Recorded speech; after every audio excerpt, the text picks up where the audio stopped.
And David said to himself, "Someday death will come to me by the hands of Saul. The only thing for me to do is to get away into the land of the Philistines. Then Saul will give up hope of taking me in any part of the land of Israel, and Saul may be able to get away from it." So David and the 600 men who were with him went over to Achish, the son of Maol, king of Gath. And David and his men were living with Achish at Gath. Every man had his family with him, and David had his 2 wives, Ahinoam of Jezreel, and Abigail of Carmel, who had been the wife of Nabal.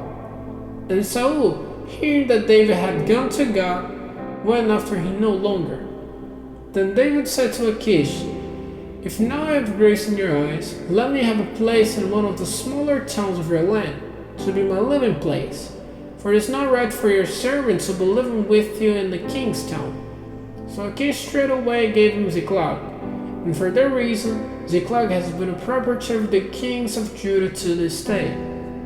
And David was living in the land of the Philistines for the space of a year and 4 months.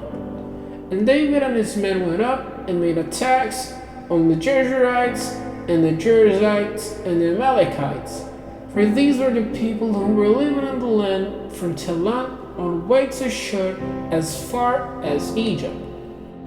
And David again and again made attacks on the land till not a man or a woman was still living. And he took away the sheep and the oxen, the asses and the camels and the clothing. And he came back to Achish.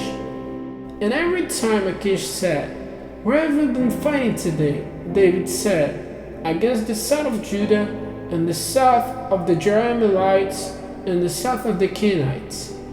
Not one living man or woman did David ever take back with him to God, fearing that they might give an account of what had taken place, and say, "This is what David did, and so has he been doing all the time while he has been living in the land of the Philistines."